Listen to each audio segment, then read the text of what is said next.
I'm going to show you how to install React Native, my personal favorite cross-platform development framework or library. Um, I'm going to show you how to install Expo and the actual native CLI or command line integration.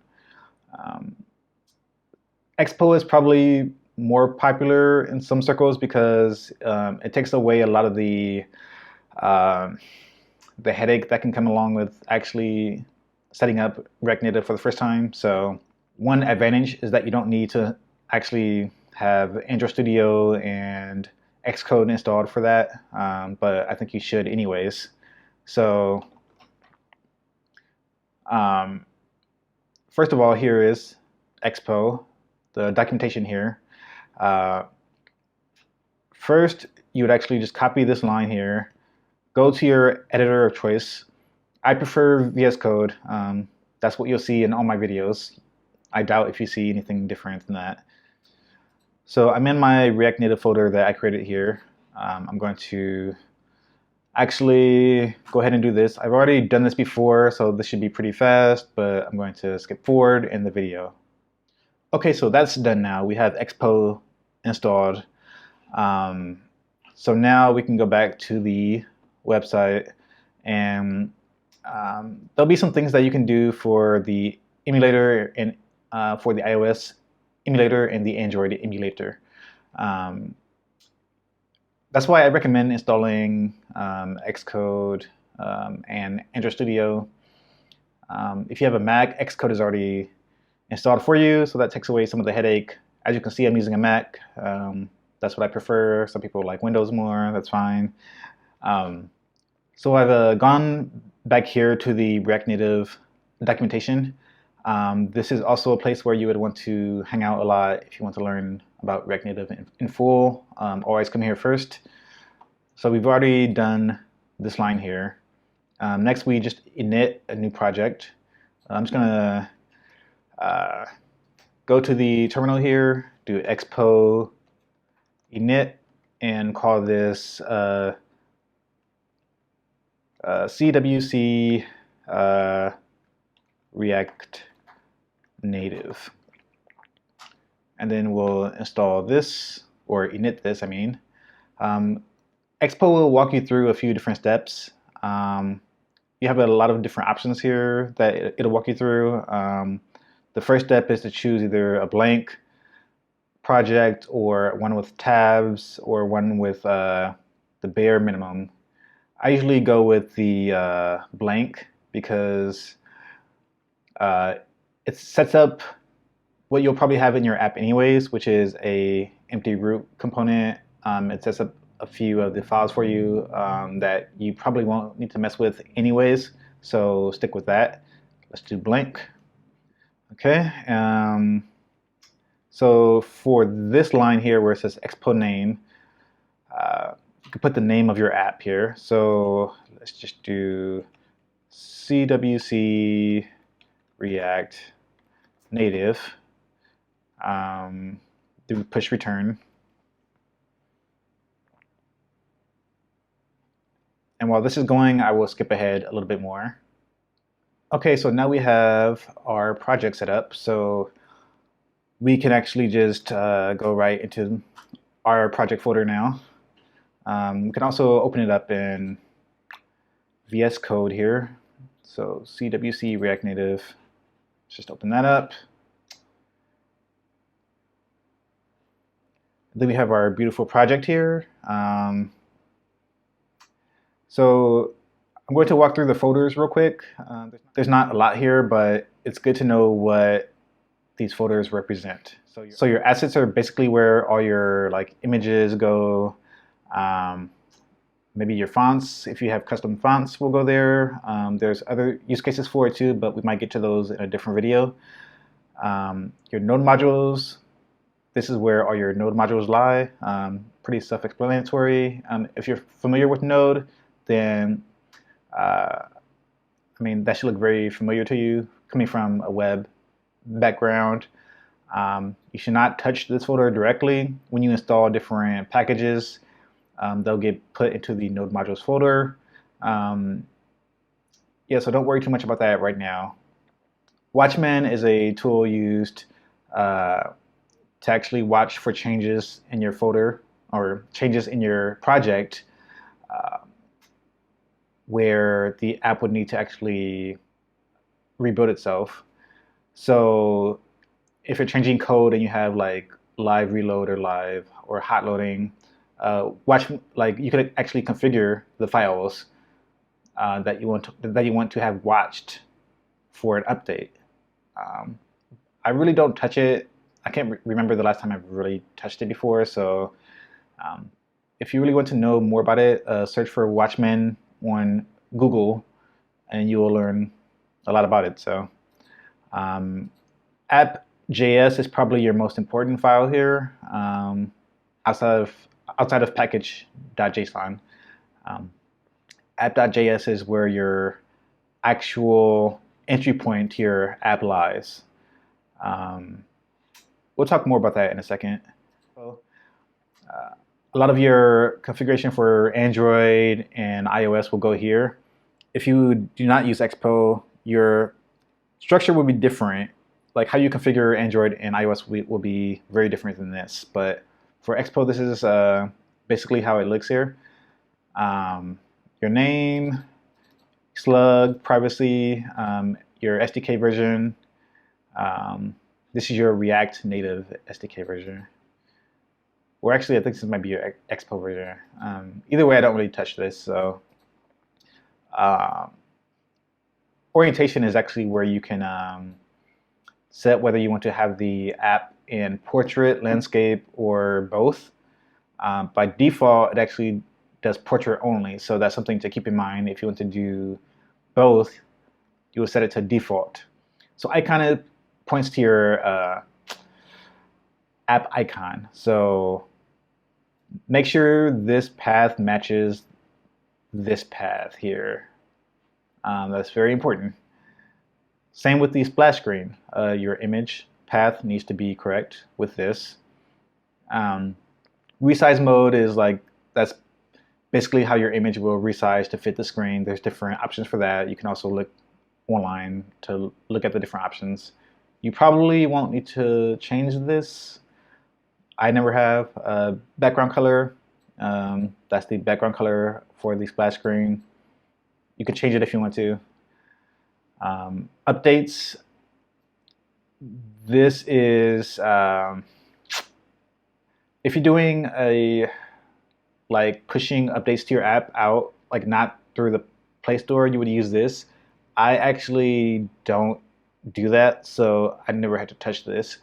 That's another option that would be good to look up if you want to do over-the-air updates, which is a benefit of Expo, but it can also hurt you if you don't know what you're doing and you're just pushing out random updates. And also the different app stores can kind of like, they can kind of cut down on that if they don't really want to support that. So be careful with that.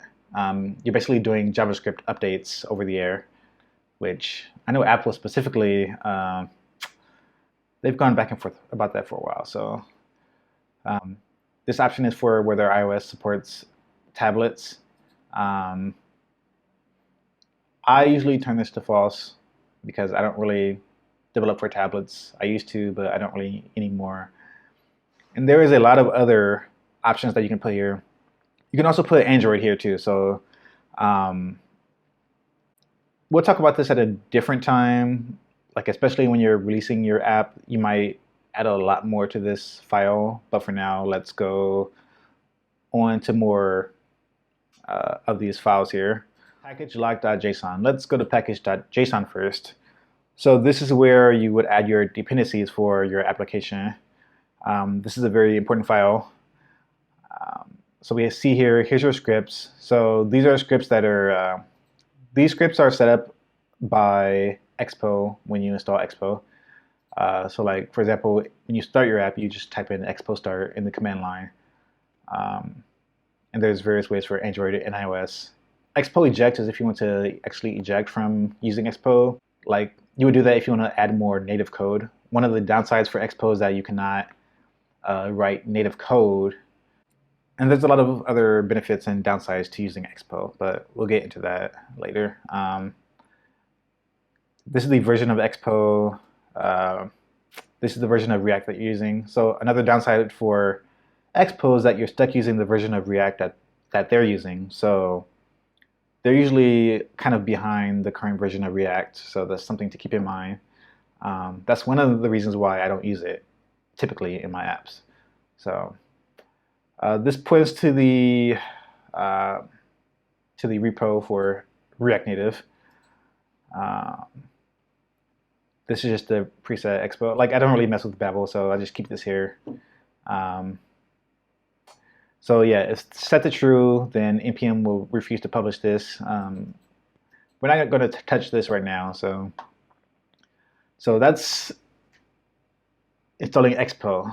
So these are the files that you'll see when you install Expo. So let's actually run this on an emulator. So I have my Android emulator here, and I have my iOS emulator here. So when you're actually ready to run your application, if you want to start your application, you would do expo start. That'll open up a window in your browser where the Metro bundler is actually processing two processes. So the Expo bundler takes care of or the Metro bundler takes care of this ADB reverse, which is needed on Android. I won't get into that now, but that's something that you don't have to worry about with Expo, which is nice. So you have these options here to run on Android device or emulator, or you can run in the iOS simulator. And it'll actually open in this exponent URL here. It'll run on port 1900, which is something to keep in mind. So we could actually, I'm going to start it from the command line just to show you how it's done. So you can see after I did Expo start, a lot of other options came up here in the terminal. So let's press A for Android. So if we go back to our Android emulator,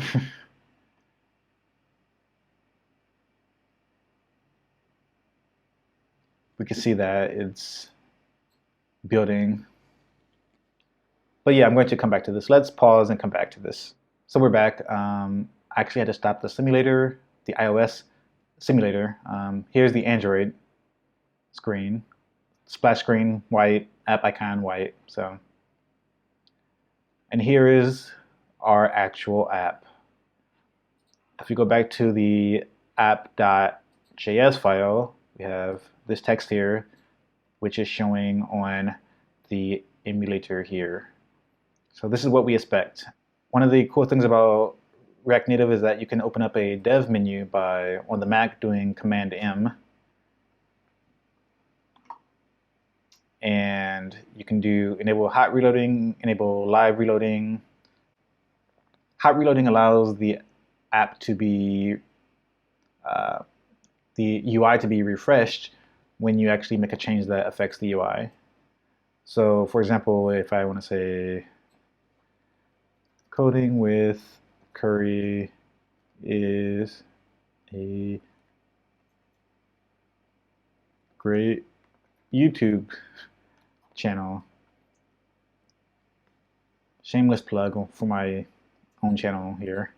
Then I press save. Ta-da! The actual text changed over here. So actually, let's make this text a little bigger. We'll use an inline style just to save some time here. So let's do style equals font size and do 36. That's too big. Let's do 24. Okay, so now we can see that the text says Coding with Curry is a great YouTube channel.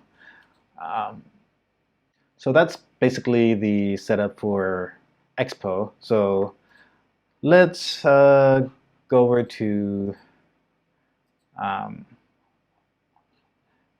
React Native here, and we'll go to the native CLI installation instructions. We are on a Mac, so we'll do that. So I've already done this, but you should do this first if you don't already have React Native CLI installed.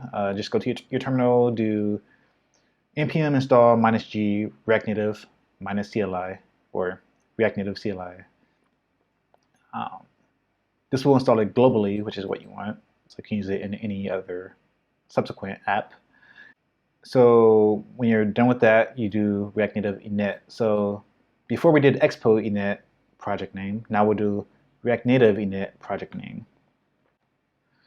Visual Studio Code, and we will actually quit Expo.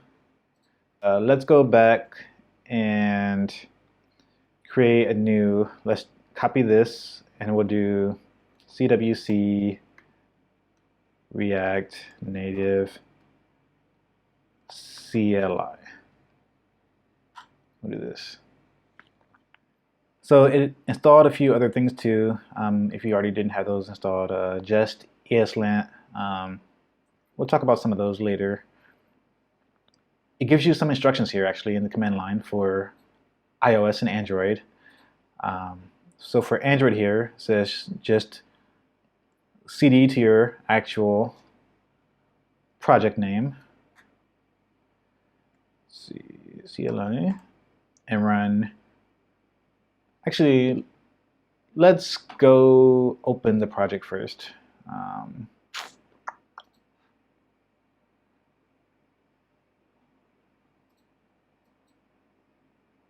So let's do that.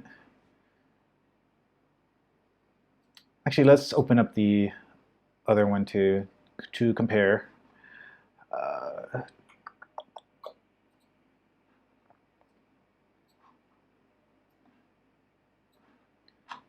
Okay, so let's look at how different the setup is for each. So on the right here we have Expo, on the left we have the native CLI. Look at how much more is in the native CLI. Even though there is more, I kind of like that it gives you more flexibility over what you are making. So let's walk through this. It actually gives you a test folder here, which is nice. Gives you an app test.js file to kind of show you how the initial look of the test. We won't be doing any tests here for a while, maybe later, but let's close that. So you'll notice that we have an Android and iOS folder. So the difference in the native CLI is that for the native CLI, the configuration for Android and iOS is done in a separate directory, as opposed to Expo, where the configuration is done in app.json. With the actual configuration being done in these separate folders, it gives you the entire project for both Android and iOS to actually edit and configure. And the cool thing about that too is that you can actually open up the Android project in Android Studio. You can open up the Xcode project in Xcode, or the iOS project in Xcode, as if it was an actual like Android and iOS project. So that's another cool benefit. We'll come back to those later. So you have the node modules folder. You have a buck config, which is another one of those tools that you might use at some point. I really don't use it a lot. Here you can see it setting the target Google API for Android, and it's setting the Maven repo here. We'll come back to those later if we need to. Flow, if you're using Flow, this is the config here. I don't really mess with Flow. I don't mess with this file here. That's one of those files that I tend to ignore. Okay, so we have our git ignore, which is nice that the native CLI adds that for you, which I don't know why Expo doesn't, but that's whatever. That's not important right now. You have your app.js file still. The initial code that it provides you is very different, though, as you can see. There's a lot more going on here. Let's close the Expo one for now. It actually gives you this block of code here, which is something interesting that you see here. You see platform.select. So platform.select, this block here returns a component that switches, or it provides a different text for the different platform. So for iOS and Android, you can say, okay, on iOS provide this string, on Android provide this string. That's something that you'll probably use in other places too. It's cool that they provide that for you. So I don't know why they have this here still. So I'm going to get rid of this and just do React that component.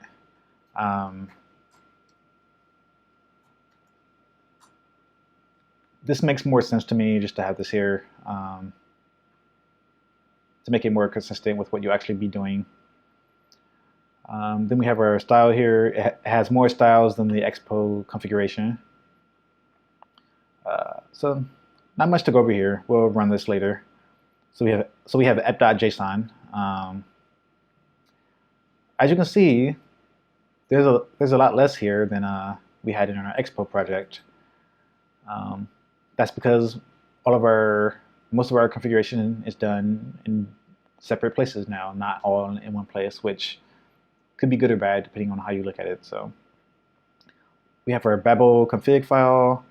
Index.js is this is different than Expo. This is actually our entry point for the app.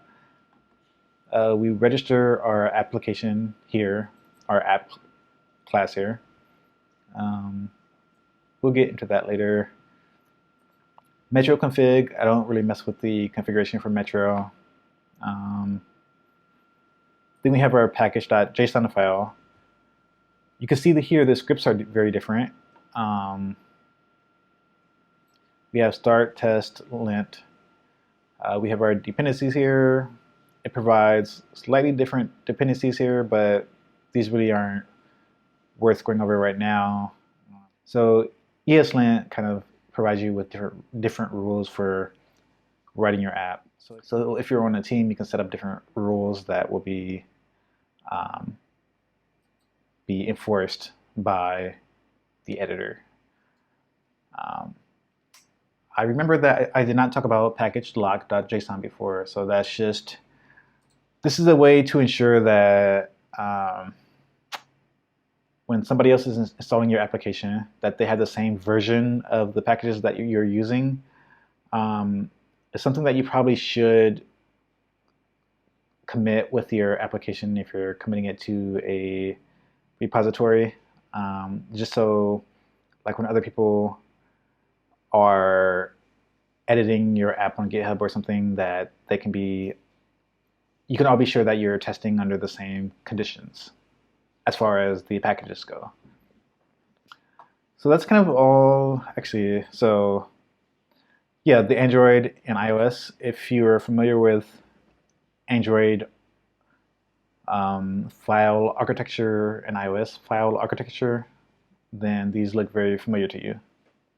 So that's it for the native CLI setup here. So let's go to the terminal, and